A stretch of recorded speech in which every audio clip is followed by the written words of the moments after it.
Magluluto ako ng pansit. Ayan yung aking mga pansahog. Meron ako ritong pili, chicken pili. Tapos carrots, repolyo. Meron ako extra big pilis. Yan ang gagawin kong pansit canton. Sasamahan ko ng sotanghon.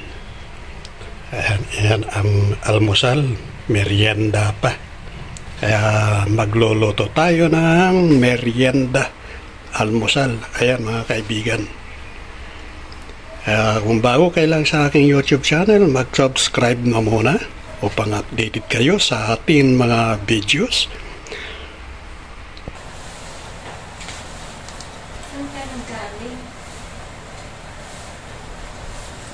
Namalingki. Tapos magluluto ng pansit canton na pilis. Lalagyan ko ng sahog.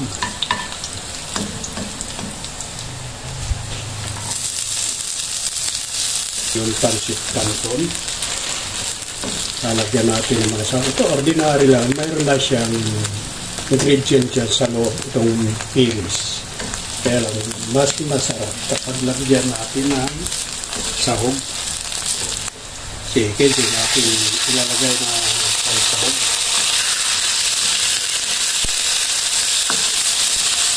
Yan, okay na ito. Naprito na siya, yung pilis. Lalagay ko na yung carrot.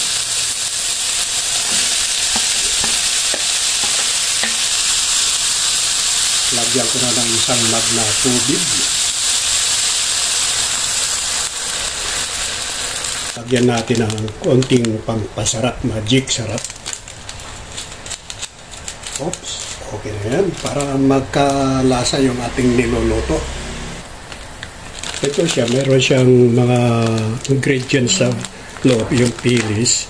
Siya kung ilalagay rito, pampalasa.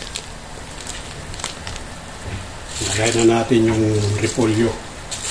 Kailangan hot cook lang yung ating pagluluto ng gulay.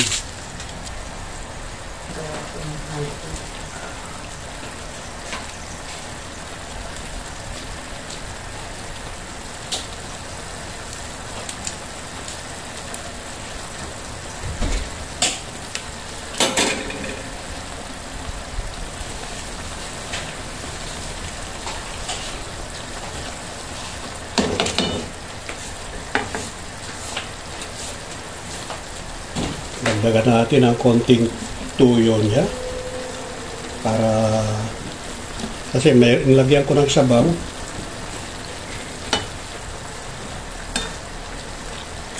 Yan, okay na ito. Hot cook lang ang kailangan natin sa gulay.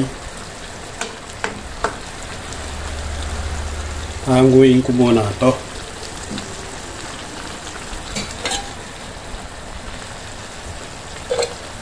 Tapos iluluto ko na yung canton.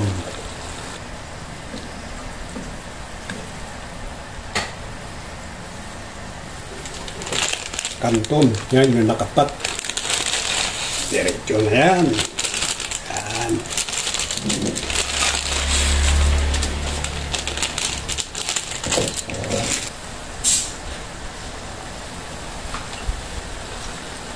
Kaya meron na tayong pang-merienda, meron na tayong pang-almusal.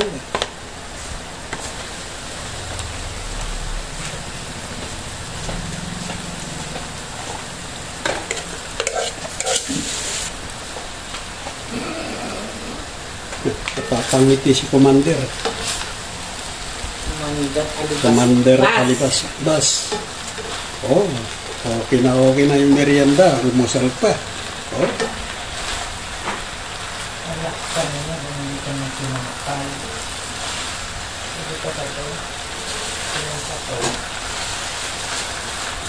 Bibili ako